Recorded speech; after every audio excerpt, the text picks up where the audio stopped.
Hi, this is Srinivasachari. You are watching my YouTube channel, The Humanist Way. స్వేచ్ఛా పరులే మనకు మనుగడ సాగించేటువంటి అవకాశం అనేటువంటిది ఉంటుంది. మిగతా వాళ్ళు ఎవ్వరికి వారుగా తమ యొక్క సంఖ్యలను తామే పెంచుకోవాల్సినటువంటి అవసరం అనేటువంటిది ఉంటుంది.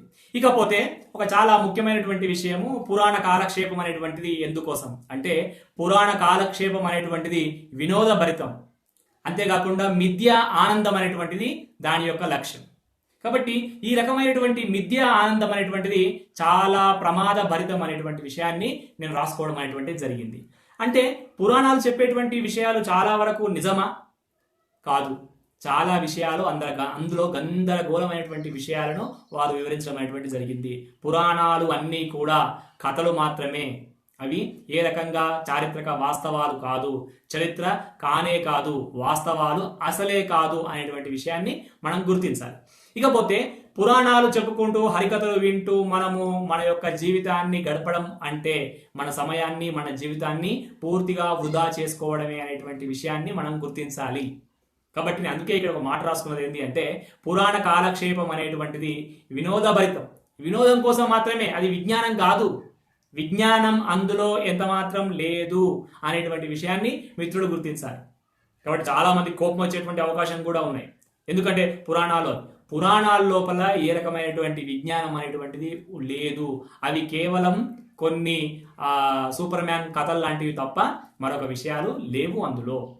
మీరు కేవలం వినోదం కోసమే అని అంటే పర్వాలేదు, కానీ అందులో విజ్ఞానాన్ని వెతికే ప్రయత్నం మాత్రం చేయవద్దు అనేటువంటి విషయాన్ని నేను కోరుకుంటున్నాను. కాబట్టి వినోదభరితంగా ఉన్నటువంటి ఈ పురాణాలు మనకి ఏమిస్తాయి అంటే ఒక రకమైనటువంటి ఆనందాన్ని ఇచ్చేటువంటి మాట నిజమే, కానీ తప్పుడు విషయాల మీద వచ్చేటువంటి ఆనందం అనేటువంటిది మంచిదా అంటే కాదు. అది మిథ్యా ఆనందం. అది దానికి ఏ రకమైనటువంటి ఒక గొప్పతనం అనేటువంటిది లేదు అనేటువంటి విషయాన్ని మనం గుర్తించాలి. కాబట్టి మిథ్యా ఆనందాలన్నీ కూడా ప్రమాదభరితాలు అనేటువంటి విషయాన్ని గుర్తుంచుకోండి. కనుక ఎప్పుడూ కూడా మన యొక్క జీవితాన్ని మన సమయాన్ని ఈ రకమైనటువంటి పురాణాల మీద పెట్టడం అనేటువంటిది మంచి విషయము కాదు అనేటువంటి విషయాన్ని హేతువాద మిత్రుడు మిగతా అందరు మిత్రుడు కూడా గుర్తించడం అనేటువంటిది అవసరంగా నేను భావిస్తున్నాను. ఇకపోతే మన రాజకీయాల గురించి చెప్పడానికి ఒక చాలా మంచి ఆలోచన అనేటువంటిది రాయడం జరిగింది. మన రాజకీయాలు ప్రజాకీయాలు అంటే హేతువాద మానవవాదుల రాజకీయాలు అనేటువంటివి ప్రజల కోసము ఉండేటువంటి ప్రజాకీయాలు. అంటే ప్రజలే సెంటర్గా ఉండి తమ యొక్క పరిపాలనను, తమ యొక్క భద్రతను, తమ అభివృద్ధిని కాంక్షించేటువంటి వారి యొక్క అధికారాన్ని ఎవరో ఒక నాయకుడికి అప్పగించి 5 సంవత్సరాలు కళ్ళప్పగించి చూసేటువంటి రాజకీయాలు మానవవాద రాజకీయాలు కానే కావు. అంటే మానవవాద రాజకీయాల లోపల మనకు ఉండేటువంటి అన్నింటినీ మనమే నిర్ణయిస్తాము, ప్రజలే నిర్ణయించడం అనేటువంటిది జరుగుతుంది. ప్రజలు అనేటువంటి వారు చాలా క్రియాశీలకంగా యాక్టివ్గా రాజకీయాల లోపల పార్టిసిపేట్ చేసేటువంటి అవకాశం అనేటువంటిది ఉంటుంది. 5 సంవత్సరాలకు ఒకసారి ఓటు వేయడం, ఏక్ దిన్ కా సుల్తాన్ లాగా ఉండడము, ఆ తర్వాత మొత్తం రాజకీయ వ్యవస్థకు మన ఉద్యోగ స్వామ్యానికి అప్పగించి కళ్ళప్పగించి చూస్తూ ఉండకుండా మన రాజకీయాలు అనేటువంటివి ఉంటాయి. కాబట్టి మానవవాద రాజకీయాలు ఉత్తమమైనటువంటి రాజకీయాలని మనం అర్థం చేసుకోవాలి. కాబట్టి ఎక్కడ ఉంటుంది అధికారం అంటే ప్రజల దగ్గరనే అధికారం అనేటువంటిది ఉంటుంది. మరి ఎవరిది పరిపాలన అంటే ప్రజలదే పాలన, అధికారం కూడా ప్రజలకే. కాబట్టి మనం ఇంతకుముందు కూడా ఈ విషయం గురించి మాట్లాడుకుంటున్నప్పుడు చాలా విషయాలు నేను చెప్పడం జరిగింది. కాబట్టి పార్టీలెస్ డెమోక్రసీ, పవర్లెస్ పాలిటిక్స్ అనేటువంటిది మెయిన్ ఎజెండాగా మనము హ్యూమనిజం లోపల ఉండేటువంటి అంశాలు ఉన్నాయి. నేను చాలా మందిని అడిగినాను, హ్యూమనిజం లోపల ఈ రకమైనటువంటి మానవవాద రాజకీయాలు రావాలంటే మనం ఏమి చేయాలి అనేటువంటి విషయాన్ని అడగడం జరిగింది. కరుణాకర్ గారు వెల్కమ్. అడిగితే వాళ్ళు ఏమన్నారంటే ఎవరో ఒకరు ఎక్కడో ఒక దగ్గర ఏదైనా ఒక చిన్న ప్రయత్నాలు ఇలాంటివి చేస్తేనే ఈ రకమైనటువంటి మానవవాద రాజకీయాలు అనేటువంటివి పెరిగేటువంటి అవకాశము ఉంది అనేటువంటి విషయాన్ని తెలియజేశారు. ఇప్పుడు నడుస్తున్నటువంటి పరిపాలన అంతా కూడా ఇది ఎవరి పరిపాలన అంటే రాజుల పరిపాలనకు చాలా దగ్గరగా ఉన్నటువంటి అంశం. ఇది ప్రజాస్వామ్యం కాదు, ఇది ప్రజాస్వామ్యం ఎంత మాత్రం కాదు, ఇది ప్రజల కోసం జరుగుతున్నటువంటి పరిపాలన కాదు. చార్వాక శ్రీకాంత్ గారికి వెల్కమ్. కాబట్టి ఇది పరిపాలన కాదు, ఈ పరిపాలన ఇట్లా ఉండవలసినటువంటిది కాదు. ప్రజల యొక్క అధికారాన్ని చెలాయించేటువంటి గొప్పగా ఉండాలి. ప్రజల నిర్ణయాలు ఇందులో పాటించబడాలి. కానీ ప్రజల నిర్ణయాలు ఒక రకంగా ఉంటే, ప్రజల ఆలోచనలు ఒక రకంగా ఉంటే వీరి యొక్క ప్రవర్తన అనేటువంటిది వేరే రకంగా అనేటువంటిది ఉన్నది. కనుక మనము ఉన్నటువంటి ఈ వ్యవస్థ అనేటువంటిది మానవవాద వ్యవస్థ కాదు. ఇది అధికార వ్యవస్థ, ఇది పెత్తందారీ వ్యవస్థ, ఇది ఈ రాజకీయ వ్యవస్థ అనేటువంటిది మనుషులను చంపుకు తినేటువంటి ఒక అమానవీయమైనటువంటి వ్యవస్థగా మనము అర్థం చేసుకోవాలి. కనుక మన రాజకీయాల లోపల ప్రజలే చాలా ముఖ్యమైనటువంటి వారు. ప్రజల దగ్గరనే అధికారం ఉంటుంది, ప్రజలదే పరిపాలన, ప్రజా సంఘాల ద్వారా పరిపాలన అనేటువంటిది జరుగుతుంది. ఎక్కడికక్కడ ప్రణాళికలు అనేటువంటివి ప్రజలే వేసుకునేటువంటి అవకాశం అనేటువంటిది ఉంటుంది. ఈ విషయాన్ని చాలా మంది మిత్రులు అడుగుతున్నారు. వీటి గురించి మళ్ళీ ప్రత్యేకమైనటువంటి వీడియోలు కూడా కొద్దిగా చాలా డెప్త్ గా మనం వెళ్ళి డిస్కస్ చేసుకోవాల్సినటువంటి అవసరం అనేటువంటిది ఉంది. ఇక్కడ దాన్ని కొద్దిగా నేను చెప్పడం దాన్ని రుచి చూపెట్టడం అనేటువంటి విషయంగానే ఇక్కడ చెప్తున్నాను. ఇకపోతే 72వ విషయంగా నేను చెప్తున్నటువంటి విషయం ఏమిటి అంటే, మానవ ప్రగతి, మానవ నాగరికత అనేటువంటిది సార్వత్రికమైనటువంటిది, సార్వజనీనమైనటువంటి అంశం. అంటే యూనివర్సల్ గా అందరికీ సమానంగా ఒక చోట ఒక శాస్త్రీయమైనటువంటి ఒక ఆవిష్కరణ జరిగితే దాని యొక్క ఫలితాలు మానవ జాతి అందరికీ చేరవలసినటువంటి అవసరము, అగత్యము అనేటువంటిది ఉన్నది. వెల్కమ్ గుమ్మా వీరన్న గారు, వెల్కమ్ సార్. కాబట్టి మానవ జాతి ప్రగతి తర్వాత నాగరికత అనేటువంటిది, హాయ్ సార్, హాయ్. కాబట్టి సార్వత్రికంగా ఉన్నటువంటి అంశం అనేటువంటి విషయాన్ని మనము గుర్తుంచుకోవాలి. ఇకపోతే మానవ అవరోహణ అనేటువంటిది కాస్త నెమ్మదించిన మున్ముందుకే వెళుతుంది, కానీ తిరోగతికి ప్రయాణం చేయదు. చాలా మంది అనుకుంటారు మానవ చరిత్ర మళ్ళీ వెనక్కు వెళుతుందా అనేటువంటి విషయాన్ని చాలా మంది మిత్రులు అడుగుతుంటారు. మానవ చరిత్ర అనేటువంటిది వెనక్కు నడిచేటువంటి అవకాశం అనేటువంటిది ఎంత మాత్రం లేదు. అంతేకాకుండా గత చరిత్ర పునరావృతం అవుతుందా అంటే మళ్ళీ పునరావృతం అయ్యేటువంటి అవకాశమే లేదు అనేటువంటిది చరిత్ర స్పష్టం చేసింది. కాబట్టి మనము ముందుకే వెళ్తూ ఉంటాం, కానీ మళ్ళీ పాత రోజులకు, మళ్ళీ పాత సంస్కృతులకు వెళ్ళేటువంటి అవకాశం అనేటువంటిది లేదు. కానీ ఈ రకంగా ముందుకు వెళ్లకుండా అనేకమైనటువంటి శక్తులు మనకు అడ్డుపడుతున్నటువంటి మాట నిజము. కానీ వారు పూర్తిగా సఫలమయ్యేటువంటి విషయము అనేటువంటిది లేదు. ఈ రోజున సమాజం అనేటువంటిది చాలా విస్తృతంగా నాలెడ్జ్ను గెయిన్ చేసింది. ఎవరెవరు ఏమేమి చేస్తున్నారు అనేటువంటి విషయము చాలా క్లియర్గా మనకు అర్థమవుతున్నటువంటి సందర్భము. కాబట్టి ఎట్టి పరిస్థితుల్లో కూడా మనకు మళ్ళీ సమాజము వెనక్కు పోయేటువంటి అవకాశం లేదు, చరిత్ర అనేటువంటిది వెనక్కు నడిచేటువంటి అవకాశమే లేదు అనేటువంటి విషయము మనం చెప్పవచ్చు. కుర్రా హనుమంతరావు గారికి వెల్కమ్ సార్.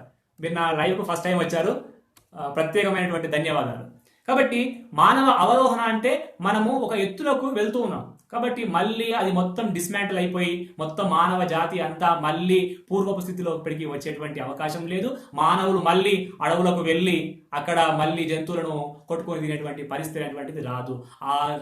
అట్లా రాకుండా మనం అందరం కూడా కాపాడుకోవాల్సినటువంటి అవసరం ఉంది. రావిపూడి వెంకటాద్రి గారు పదే చెప్తున్నటువంటి విషయం ఏమిటి అంటే, ఎవరైతే నాయకులు ఈ సమాజాల లోపల ప్రజలను నమ్మించి అబద్ధాలు చెప్పి ఇష్టం వచ్చినట్టుగా తమ యొక్క ప్రిడిక్షన్స్ ను ఇచ్చి ప్రజలను అడ్డదారుల లోపల వారు నడిపేటువంటి ప్రయత్నం చేస్తున్నారో వారు ముందుగా హేతువంతులు కావాలనేటువంటి విషయాన్ని వారు నొక్కి చెప్తారు.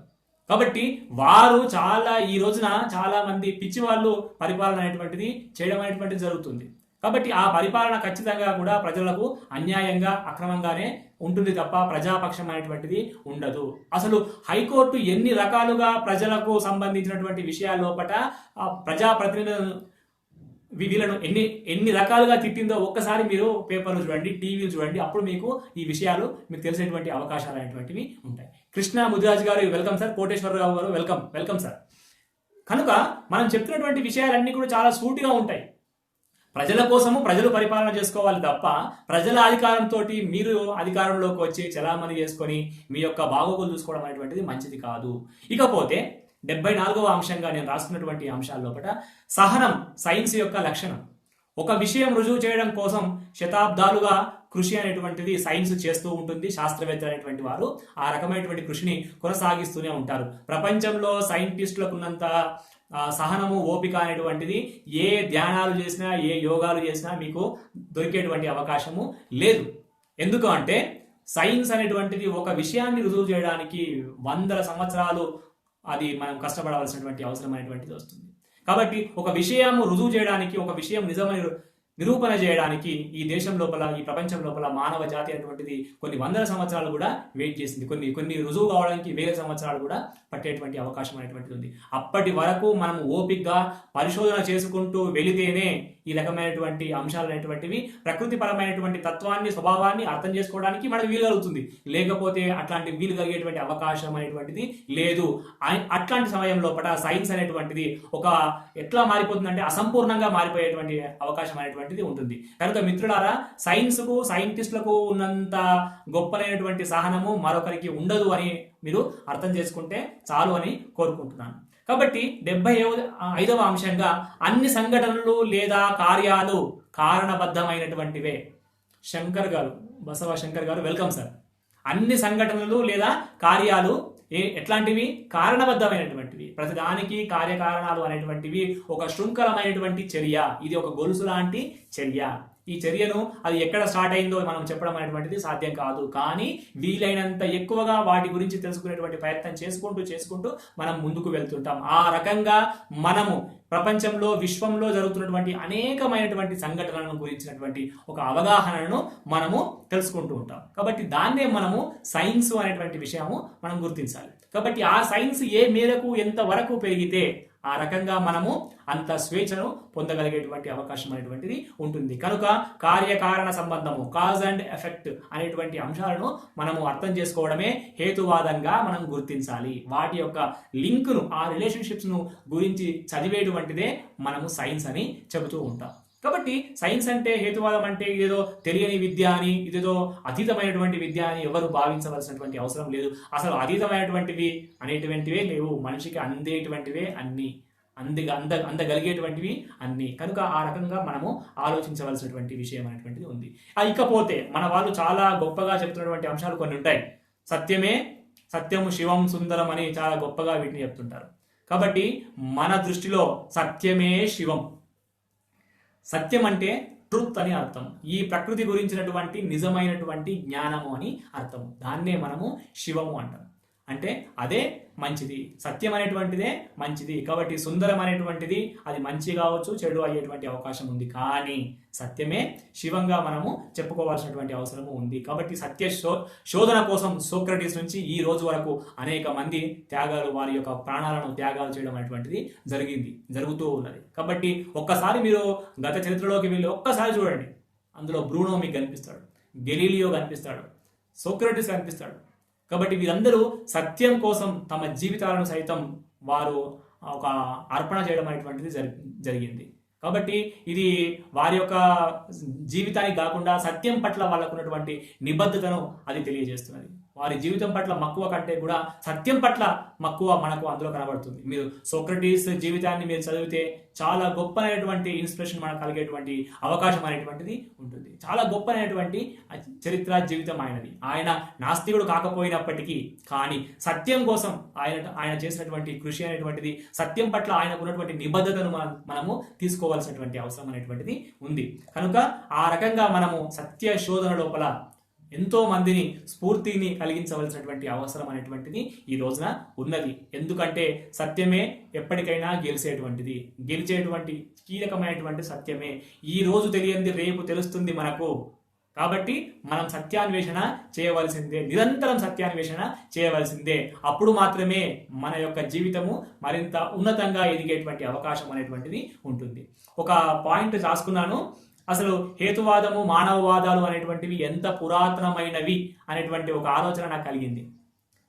ఇవి ఇప్పుడు కొత్తగా శ్రీనివాసాచార్య, లేకపోతే గుమ్మా వీరన్న గారో, లేకపోతే మేడు సత్యనారాయణ గారో, కుర్రా హనుమంతరావు గారో, తర్వాత ఇతర మిత్రులందరూ చెప్తున్నటువంటిది కాదు, ఏ వెంకటాద్రి గారో చెప్పినటువంటి విషయాలు కావు. హేతువాద మానవవాదాలు అంటే ఎప్పటివి అంటే అవి ఎంత పురాతనమైనవి అంటే మనిషంత పురాతనమైనవి. మానవ జాతి ఎప్పుడైతే ఆరంభమైందో అప్పటి నుండే ఈ హేతుత్వము, హేతువాద, మానవవాద ఉద్యమాలు అనేటువంటివి పుట్టినట్టుగా మనం భావించాలి. కొన్ని సమయాల్లో కూడా ఆ మానవత్వాన్ని మరిచినటువంటి మనుషులు మనకు కనబడ్డప్పటికీ మొత్తం జాతి పరంగా మానవులు అనేటువంటి వారు, మానవులు పుట్టినప్పుడే, మానవ జాతి అనేటువంటిది ఏర్పడినప్పుడే మనకు ఈ రకమైనటువంటి హేతువాద, మానవవాద ఉద్యమాలు బయటకు వచ్చాయి, బలపడ్డాయి అనేటువంటి విషయాన్ని మనం గుర్తించాలి. కాబట్టి భావాలే భావాలను మార్చగలుగుతాయి. భావాల సంఘర్షణనే చరిత్ర. భావాలు లేకుండా ఇంకొక చరిత్ర అనేటువంటిది లేదు. భావగమనమే అసలైనటువంటి చరిత్ర. చరిత్ర అంటే మనకు తెలిసినటువంటి రాజుల పేర్లు, సంవత్సరాలు, యుద్ధాలు, ఇది కాదు చరిత్ర అంటే. భావాల సంఘర్షణ, అజ్ఞానంతో విజ్ఞానం చేసినటువంటి సంఘర్షణనే మనం చరిత్రగా మనము అర్థం చేసుకోవాలి. కాబట్టి భావాలే భావాలను మార్చగలుగుతాయి. భావాల సంఘర్షణ నిరంతరంగా జరగవలసిందే. మనకు అన్ని వైపుల నుంచి వచ్చేటువంటి ఆలోచనలను మన మెదడు స్వీకరించగలగాలి. కాబట్టి అహంకారం తోటో లేకపోతే రకరకాలైనటువంటి సంకుచితమైనటువంటి భావాలతో కళ్ళు మూసుకో, ముక్కు మూసుకో, చెవులు మూసుకో, ఏమి మాట్లాడకు, ఇట్లాంటి అన్ని జ్ఞానేంద్రియాలను మూసుకుంటే వచ్చేటువంటిది మరణమే, మృత్యువే తప్ప మరొకటి కాదు అనేటువంటి విషయాన్ని మనం స్పష్టం చేసుకోవాలి. కాబట్టి నాగరికత ఎప్పుడు బాగా పెరుగుతుంది, నాగరికత ఎప్పుడు బాగా డెవలప్ అవుతుంది అంటే మనం వినాలి, వాటి విషయాలను చదవాలి. భావాలు సంఘర్షించుకునేటువంటి ఒక ప్రజాస్వామికమైనటువంటి వాతావరణం అనేటువంటిది ఉన్నప్పుడు మాత్రమే అది సాధ్యమవుతుంది. లేకపోతే ఏ రకమైనటువంటి భావాలు అనేటువంటివి ఆ రకంగానే చచ్చుబడిపోయేటువంటి అవకాశం అనేటువంటిది ఉంది. భావాలు చచ్చుబడిపోయినప్పుడు అసలు బతికి లేనట్టే కదా అర్థము, పక్షవాతం వచ్చినట్టే కదా అర్థము. కాబట్టి భావాలను ఎప్పుడు మనం ఎట్లా ఉంచాలి అంటే ఒక లిక్విడ్ లాగా, ఒక ద్రవ స్థితిలో కూడా ఉంచవలసినటువంటి అవసరం అనేటువంటిది ఉన్నది. ఎవరివైతే ఘనస్థితిలోకి మారిపోతాయో భావాలు, వారు మారడానికి అస్సలు ఒప్పుకోరు. వారు మారాలనేటువంటి కోరిక కూడా వారి లోపల ఉండదు. కనుక మిత్రులారా, మన భావాలను మార్చుకోవడానికి మనము నిరంతరము సిద్ధంగా ఉండవలసిందే. భావాలు ఎప్పుడు ఘనీభవించకుండా లిక్విడ్ పొజిషన్ లోపల, ద్రవ స్థితి లోపల ఉండవలసిందే. ఏ రకంగానైనా ఇమ్మీడియట్ గా మారడానికి సిద్ధంగా ఉండవలసిందే. కాబట్టి మీరు చూడండి, మనుషుల లోపల గొప్ప అయినటువంటి అడాప్టబిలిటీ ఉంది, సర్దుకుపోయేటువంటి తత్వము, అనుగుణ్యత, అడాప్టేషన్ చెందేటువంటి గొప్ప అయినటువంటి లక్షణం ఉంది. ఒక పెద్దగా విశాలంగా ఉన్నటువంటి సీట్లో కూర్చుంటే విశాలంగా కూర్చుంటాడు. 10 మంది అదే సీట్లో అడ్జస్ట్ కావాలంటే మనిషి అడ్జస్ట్ కాగలుగుతాడు. కనుక ఈ రకమైనటువంటి ఆ ఫ్లెక్సిబిలిటీ, సైకలాజికల్ ఫ్లెక్సిబిలిటీ అనేటువంటిది మనుషుల లోపల ఉన్నది. ఆ మనుషుల లోపల ఉన్నటువంటి ఆ గుణాన్ని మనం మరింతగా పెంచుకుంటే మన లోపల గొప్పనైనటువంటి మారేటువంటి శక్తి అనేటువంటిది వస్తుంది. ఈ ఫ్లెక్సిబిలిటీ లేకపోతే మారరు. అందుకే మతస్థులైనటువంటి వారు మారరు. విశ్వనాథ్, హాయ్ విశ్వనాథ్, శివారెడ్డి గారికి వెల్కమ్. కాబట్టి నేను ఇక్కడ భావాలనే మార్చగలుగుతాయి అనేటువంటి అంశం గురించి మాట్లాడుతున్నాను. కాబట్టి మీ దగ్గర ఎప్పుడైతే ఆ ఫ్లెక్సిబిలిటీ లేకపోయిందో, మీ ఆలోచనల లోపల ఆ ఫ్లెక్సిబిలిటీ లేదో, మీరు ఖచ్చితంగా మతస్థులు అయిపోయినట్టే లెక్క. కాబట్టి మతస్థులం కావడము అంటే మనము ఏ రకంగా వేరే కొత్త విషయాలను నేర్చుకోవడానికి సిద్ధంగా ఉండము. కొత్త విషయాలు ఏమైనా తప్పనిసరి పరిస్థితుల లోపల మనము ఒప్పుకోవాల్సి వస్తే అవి ఎప్పుడో మా తాటాకుల్లో ఉన్నాయనో, మా పవిత్ర గ్రంథాల లోపల ఉన్నాయో అని వెనకటనే మా వాళ్ళు గొప్పగా చెప్పారని, ఇట్లాంటి వాదనలు అనేటువంటివి తీసుకొస్తాం. కాబట్టి ఇది ఉపయోగపడేటువంటి వాదన అనేటువంటిది కాదు. మనం ఈ రకమైనటువంటి ఆధునికమైనటువంటి విజ్ఞానమైనటువంటి ఒక సమాజంలో కూడా ఉన్నప్పుడు మనం నిరంతరంగా మార్పు చెందేటువంటి గొప్పైనటువంటి అవకాశాలను మనం కలిగి ఉండాలి. ఆ రకమైనటువంటి గుణాన్ని, ఆ ఫ్లెక్సిబుల్ గుణాన్ని, సైకలాజికల్ ఫ్లెక్సిబిలిటీని కలిగి ఉండగలిగేటువంటి పరిస్థితి రావాలి. మీకు సత్యానాథన్లో చెప్పినటువంటి విషయాన్ని మీరు ఇక్కడ గుర్తు చేసుకుంటే, సత్యానాథన్లో ఏమన్నాడంటే ఈ రెండు నెలల సమయం లోపల జరిగినటువంటి మార్పు అనేటువంటిది, ఈ ట్రాన్స్మిషన్ అనేటువంటిది చాలా గొప్పగా జరిగింది అని చెప్పాడు. ఇది దాదాపుగా 2 దశాబ్దాలలో రానంత మార్పు అనేటువంటిది ఈ రోజున మనకు వచ్చింది అని ఆయన చెప్పడం జరిగింది. ఇంతటి సంక్షోభము మానవ జాతికి మేలునే చేసింది అనేటువంటి విషయాన్ని మనము గుర్తించాలి. ఇప్పటి వరకు మనం చేసినటువంటి తప్పులు అనేటువంటివి ఇక మీదట జరగకుండా మనము అర్థం చేసుకొని ఆ రకమైనటువంటి పద్ధతులను మనము డెవలప్ చేసుకుంటే మనం ఇంకా గొప్పగా ఎదిగేటువంటి అవకాశం అనేటువంటిది ఉంటుంది. లేకపోతే ఇంకా మనం అదే స్థితిలో ఉండామనేటువంటి నిర్ణయానికి వస్తే మాత్రం మననెవ్వడు కాపాడేటువంటి అవకాశం అనేటువంటిది లేదు. కనుక ప్రభుత్వాలు ఏం చేసినా మనుషులు భావాలు అనేటువంటివి మారడము కీలకం. ఒకవేళ మార్పుకు మీరు అంగీకరించకపోతే మార్పే మిమ్మల్ని మార్పుకు లొంగ తీసుకుంటుంది. మార్పే మీరు మారేటట్టుగా ఒత్తిడి తెస్తుంది. నేను చెప్తున్నాను, జనరల్గా మెడలు పట్టి మిమ్మల్ని మార్చేటట్టుగా మార్పు అనేటువంటిది తీసుకొస్తుంది. ఇది చేంజ్ మేనేజ్మెంట్కి సంబంధించినటువంటి అంశము. ఈ విషయము హేతువాద మానవవాదులుగా మనందరము గుర్తించవలసినటువంటి అవసరం అనేటువంటిది ఉంది. లైన్లోకి చాలా మంది మిత్రులు వస్తున్నారు. కాబట్టి ఒకప్పుడు ఈ రకమైనటువంటి ఆన్లైన్ అనేటువంటిది లేదు. ఆ ఆన్లైన్ ఫెసిలిటీ ఈ రోజున గొప్పగా పెరిగింది. కాబట్టి మన భావాలను మారకుండా మేము మళ్ళీ అదే రకమైనటువంటి పాత కార్యక్రమాలు మేము చేస్తాము అని చెప్పడం అనేటువంటిది వివేకమైనటువంటి విజ్ఞత అని అనిపించుకోదు కదా. కాబట్టి మారుతున్నటువంటి ఈ సామాజిక మొత్తం పరిస్థితులకు, భౌతిక పరిసర ఈ పరిస్థితులన్నింటికీ మనం మారి మన యొక్క భావాలను ఈ సమాజంలో ప్రవేశపెట్టవలసినటువంటి అవసరం ఉంది. ఎవరికి వారు, నేను చాలాసార్లు చెప్పాను ఈ విషయాన్ని, చాలామంది మిత్రులు చాలా లైట్గా తీసుకున్నారు ఆ విషయాన్ని. ఏమని అంటే, ప్రతి ఒక్కరూ ఒక శాటిలైట్ లాగా పనిచేయాలి.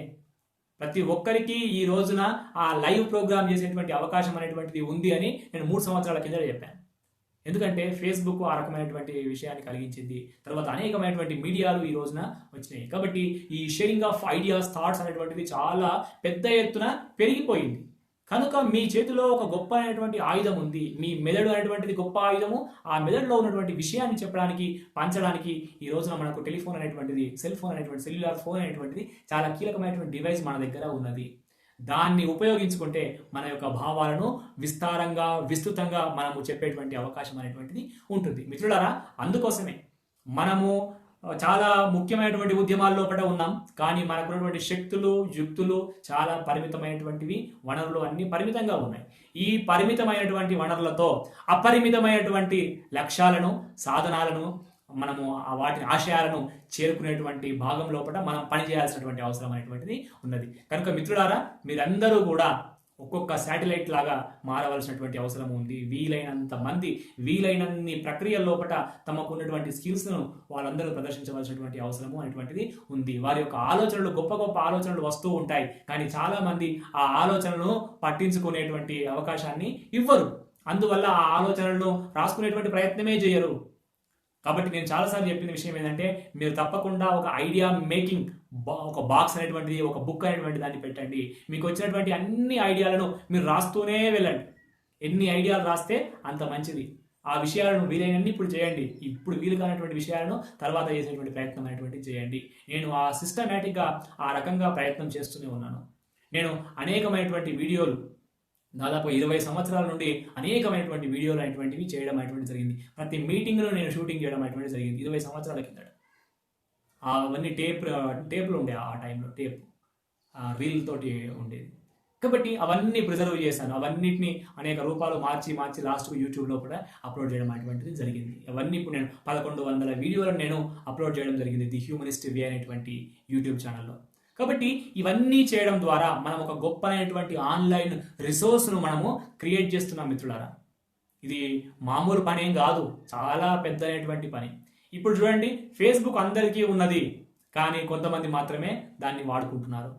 కొంతమంది మాత్రమే దాంట్లో లైవ్ ప్రోగ్రామ్ అనేటువంటిది చేస్తున్నారు. నేనేం చేస్తున్నాను అంటే, నాకు ఒక ఆలోచన వచ్చింది.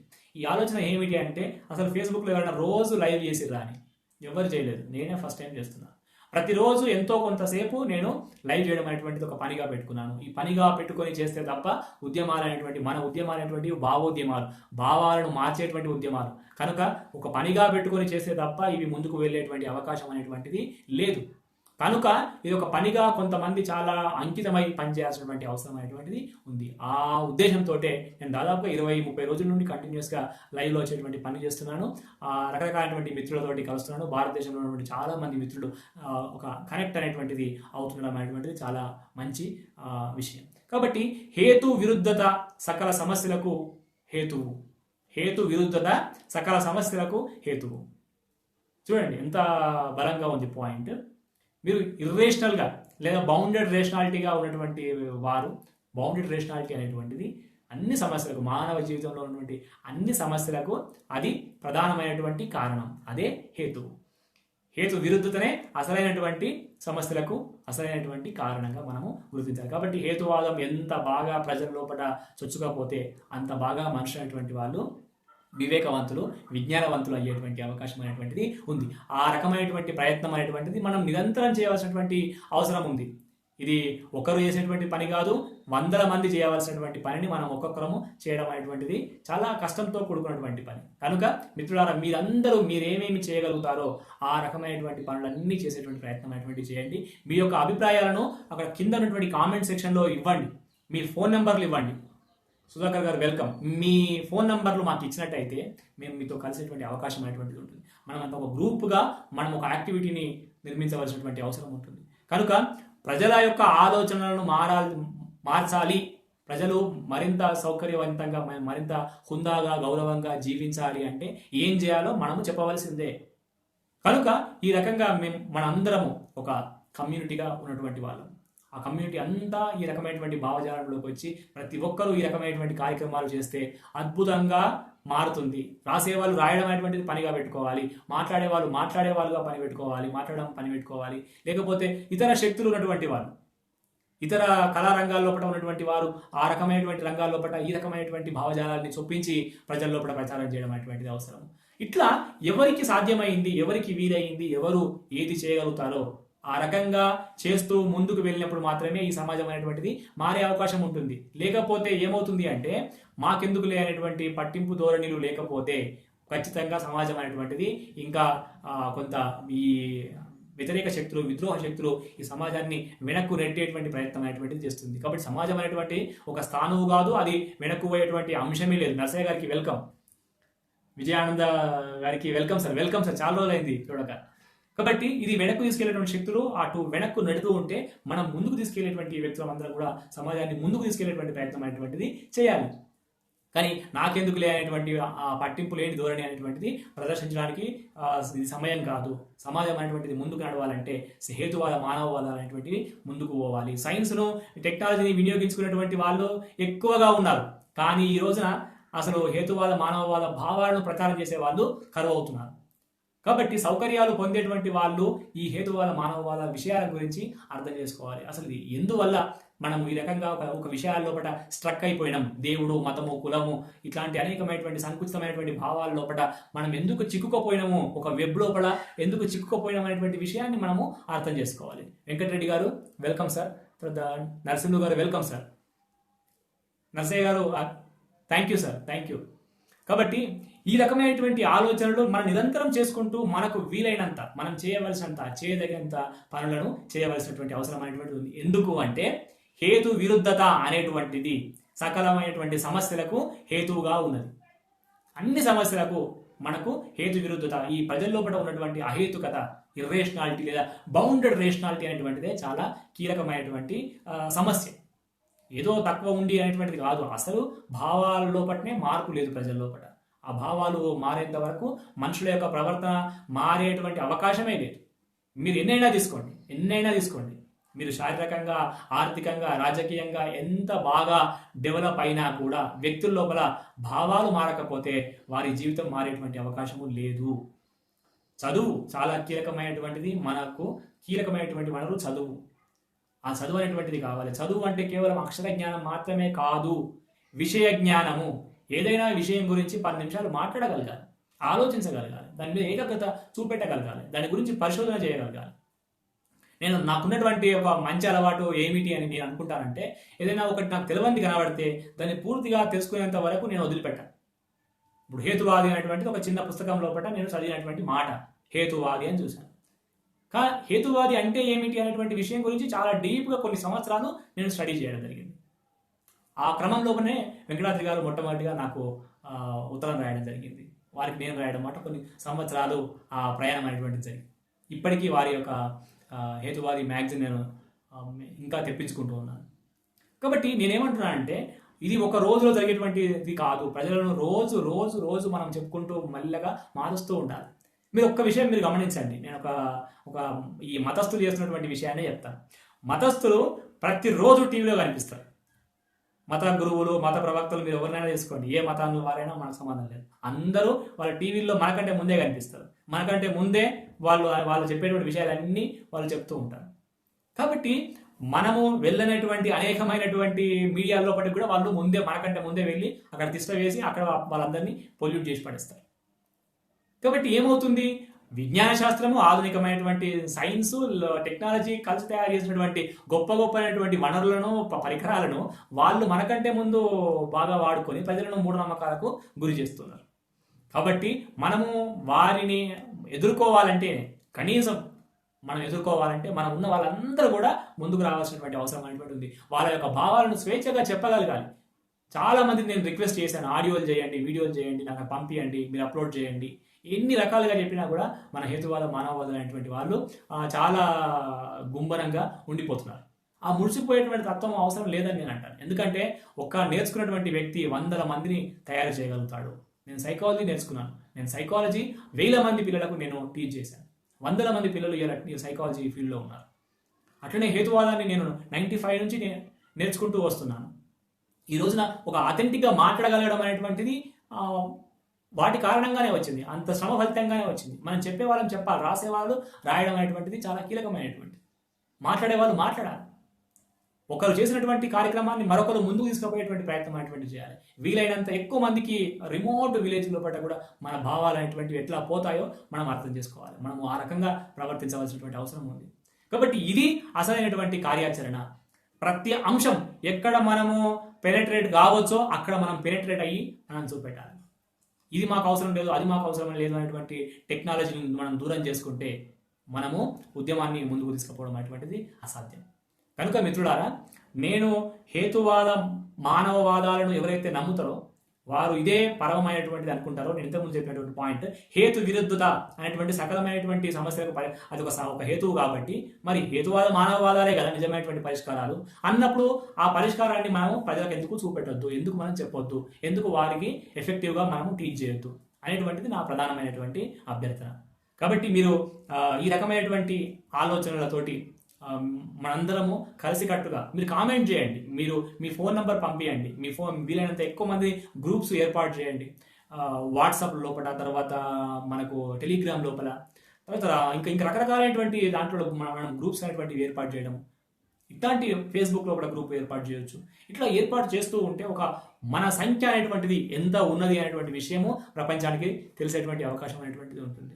కాబట్టి హేతువాదులు, మానవవాదులు, సైన్స్ వాదులు, నాస్తికవాదులు ఎంతమంది ఉన్నారో మనమంతా ఒక యూనిటెడ్గా మనము ఒక దగ్గరికి వచ్చేటువంటి అవకాశం అనేటువంటిది ఉంటుంది. రవి గారికి వెల్కమ్ సార్, కొత్తగా వచ్చినట్టున్నారు, ఫస్ట్ టైము, వెల్కమ్ సార్.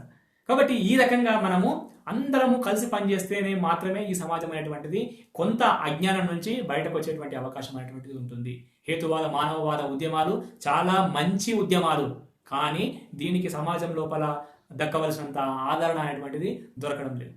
కనుక మిత్రులారా, మీకున్నటువంటి వనరులతోటే ఇది స్టార్ట్ చేయండి. నేను కొంత ప్రయత్నం అనేటువంటిది చేస్తున్నాను, నాకు మీ హెల్ప్ అనేటువంటిది కావాలి. వినోద్ కుమార్ గారు వెల్కమ్, శ్రీనివాస్ గారు వెల్కమ్. కాబట్టి మీ అందరి సహకారం అనేటువంటిది అవసరం. మనం ఆ రకమైనటువంటి సహకారపూర్వకమైనటువంటి సంబంధాలతోటి మనం ఖచ్చితంగా ఈ రకమైనటువంటి హేతువాద భావాలను ప్రజల లోపలికి మనం చెప్పేటువంటి అవకాశం అనేటువంటిది వస్తుంది. కాబట్టి నేను ప్రతిరోజు లైవ్ ప్రోగ్రామ్ చేయడం వెనుక ఉన్నటువంటి అసలైనటువంటి ఉద్దేశం ఏమిటి అంటే అదే, ఎక్కువ మందిని మనం కనెక్ట్ కావచ్చు అనేటువంటి ఉద్దేశం. రెండవది, 1000 వీడియోలు మనము యూట్యూబ్లో ది హ్యూమనిస్ట్ వే అనేటువంటి యూట్యూబ్ లోపల అప్లోడ్ చేయడం అనేటువంటిది జరిగింది. ఇన్ని వీడియోలు ఏ ఛానల్, ఏ వ్యక్తి చేయలేదు. కాబట్టి మనం మాత్రమే చేయడం అనేటువంటిది జరిగింది. కాబట్టి అందులో బోలెడంత రిసోర్స్ అనేటువంటిది ఉంది. ఆ రిసోర్స్ అంతా ప్రజల దాకా చేరితే గొప్పనైనటువంటి మార్పులు వచ్చేటువంటి అవకాశం ఉంది. ఇంకా మనం కలిసి పనిచేద్దాం. మీరు ఏది చేయగలుగుతారో అది నాకు వాట్సాప్లో పెట్టండి. నేను అక్కడి నుంచి దాన్ని ఇంకొక లెవెల్కి తీసుకెళ్లేటువంటి ప్రయత్నం అనేటువంటిది చేస్తాను. కాబట్టి ఈ రోజున మొత్తం ప్రపంచం అంతా కూడా ఆన్లైన్లోకి వచ్చేసింది. ఇంకా తప్పదు, అది మనకు అనివార్యత అనేటువంటిది జరిగిపోయింది. ఇంకా దాన్ని ఎవరు ఆపలేరు ఈ శక్తిని. కాబట్టి మనము ఆన్లైన్ లోపల మీట్ కావడం అనేటువంటిది చాలా తరచుగా చేయడం అనేటువంటిది మంచిది. అది మన యొక్క ఉద్యమానికి కూడా కీలకమైనటువంటి అంశం. కాబట్టి ఇది నేను ఈరోజు లైవ్కి సంబంధించినటువంటి అంశాలు. కాబట్టి నేను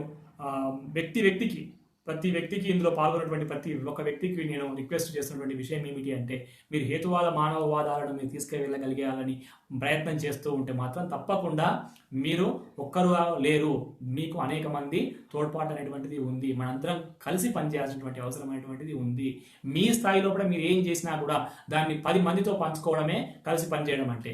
కలిసి పనిచేయడం అంటే మనం అందరం ఒక గుంపుగా మారిపోవడం అనేటువంటిది కానే కాదు. మీరు చేసింది 10 మందికి మీరు చెప్పండి.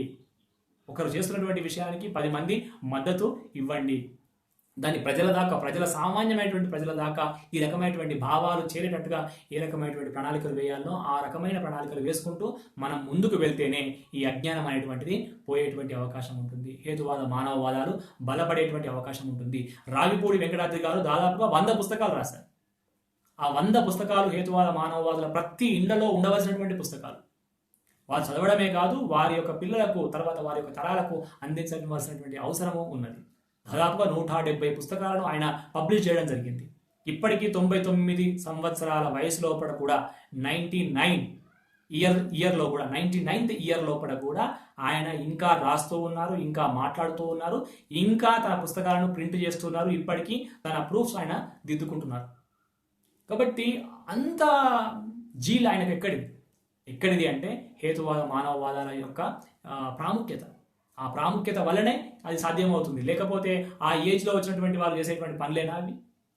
రాస్తున్నాడు, మాట్లాడుతున్నాడు, సభల లోపల ప్రసంగిస్తున్నాడు, పుస్తకాలు దిద్దుతున్నాడు, మ్యాగజైన్ రిలీజ్ చేస్తున్నాడు ఎవ్రీ మంత్. ఇంకా కాబట్టి హేతువాది అనేటువంటి మ్యాగజైన్ అది రిలీజ్ చేస్తున్నాడు ఎవ్రీ మంత్. ఆయనే ప్రధాన సంపాదకుడు. కాబట్టి ఇన్ని రకాలైనటువంటి విషయాలను ఆయన 99th ఇయర్ లోపల చేస్తున్నప్పుడు మనము ఎన్ని కార్యక్రమాలు చేయొచ్చు అనేటువంటి ఆ స్ఫూర్తిని వారి నుంచి తీసుకోవాలని వారు నాకు రావిపూడి వెంకటాద్రి గారు, నాకు గురువు గారు నాగరత్న గారు వెల్కమ్. కాబట్టి ఈ రకమైనటువంటి విషయాలను అందరి దగ్గరికి తీసుకెళ్లాల్సినటువంటి బాధ్యత మనందరి పట్ల ఉంది. కాబట్టి మీకు వీలైనన్ని మీకున్నటువంటి శక్తులు, మీకున్నటువంటి నైపుణ్యాలు దేంట్లో ఉన్నాయో ఆ నైపుణ్యాలు నాకు కూడా చెప్పండి. నేను మనం కలిసి పనిచేసేటువంటి కొంత ప్రయత్నం అనేటువంటిది చేద్దాం. మరి ఎందుకు ఇంతమంది హ్యూమనిస్టులు, ఇంతమంది హేతువాదులు ఉన్నప్పుడు ఒక 4-5 ఛానళ్ళే తెలుగులో ఉండాలి? ఎందుకు ఆ రకంగా తక్కువ ఉండాలి అనేటువంటిది నా ప్రశ్న. ది హ్యూమనిస్ట్ వే తర్వాత కొన్ని మాత్రమే ఎందుకు ఉండాలి? మీరెందుకు యూట్యూబ్లు స్టార్ట్ చేయొద్దు? మీరెందుకు లైవ్ ప్రోగ్రాములు చేయొద్దు? మీరెందుకు వ్యాసాలు రాయొద్దు అనేటువంటిది నా ప్రశ్న. కాబట్టి మనందరము ఆ రకంగా చేసేటువంటి పనులు అనేటువంటివి చేయడం అనేటువంటిది చాలా కీలకమైనటువంటి విషయము. చాలా సమయం అయింది. మనము మళ్ళీ రేపు ఈ విషయాల గురించి మళ్ళీ అనేకమైనటువంటి కొత్త విషయాలు తెలుసుకుందాం. నేను ఇంకా మళ్ళీ పుస్తకాల సమీక్ష, పుస్తకాల పరిచయం, కొత్త పుస్తకాల పరిచయం కూడా నేను చేస్తాను. రేపటి నుంచి మళ్ళీ కొన్ని వాటిని కూడా మనము చేసేటువంటి ప్రయత్నం అనేటువంటిది చేద్దాము. తప్పకుండా టచ్లో ఉండండి. తర్వాత మీ ఫోన్ నంబర్ నాకు పంపించేటువంటి ప్రయత్నము చేయండి. Thank you very much. ఇప్పటి వరకు లైవ్ షోలో కంటిన్యూస్గా ఫాలో అవుతున్నటువంటి వారికి, తర్వాత శ్రీకాంత్ బొమ్మ వెల్కమ్, చివరికి వచ్చిండు. కాబట్టి ఈ రకంగా ప్రోగ్రామ్స్ చేసేటువంటి అందరికీ మనం కలిసి పనిచేద్దాం అనేటువంటి విషయాన్ని తెలియజేసుకుంటూ మీ అందరికీ కృతజ్ఞతలు. ఇప్పటి వరకు లైవ్లో ఉండి నా మాటలు విన్నందుకు. తర్వాత మనం కలిసి పనిచేయడానికి ఏ రకంగా ఉపయోగపడతాం, ఏ రకంగా తోడ్పడతాం సార్ నరసయ్య గారు ఇమ్మీడియట్గా వారి నంబర్లో పంపించారు. వారికి నేను ఇమ్మీడియట్గా వాట్సాప్ చేస్తాను. రవి కిషోర్ గారికి వెల్కమ్. తప్పకుండా మనము రేపు మళ్ళీ కలిసేటువంటి ప్రయత్నం అనేటువంటిది చేద్దాం. ఒకవేళ లైవ్లో పాల్గొనేటువంటి మిత్రులు ఎవరైనా ఉంటే వారికి వివిధ గ్రూపుల్లో కూడా షేర్ చేసేటువంటి ప్రయత్నం అనేటువంటిది చేయండి. తర్వాత ఎక్కువ మందికి రీచ్ అయ్యేటువంటి ప్రయత్నం అనేటువంటిది చేయండి. నేను అనేకమైనటువంటి వీడియోలు చేసి ఉన్నాను కాబట్టి వాటికి సబ్స్క్రైబ్ చేసుకోండి. మీకు రోజు నా వీడియోలు అనేటువంటివి వస్తూనే ఉంటాయి. కాబట్టి ఈ రకంగా ఆన్లైన్ లోపల మనం ఖచ్చితంగా ఒక భావ విప్లవానికి దాన్ని ఏమంటాం, మనం ఒక ప్రారంభాన్ని చేద్దామనేటువంటిది మన సర్కిల్ లోపల వీలైనంత ఎక్కువ మందిని ఉత్తేజితం చేయడము, స్ఫూర్తి ఇవ్వడం అనేటువంటిది మన పనిగా పెట్టుకొని మనం చేయవలసినటువంటి అవసరం ఉంది. ఇప్పటి వరకు ఉన్నటువంటి మీ అందరికీ, ఇప్పటివరకు ఫాలో అవుతున్నటువంటి అందరికీ కూడా కృతజ్ఞతలు తెలియజేస్తూ ఈ రోజు లైవ్ షోను ఇక్కడికి ముగిస్తున్నాను. Thank you very much. రేపు మళ్ళీ కలుద్దాం. Thank you very much sir. Thank you. Hi, this is Srinivasachari. You are watching my YouTube channel, The Humanist Way.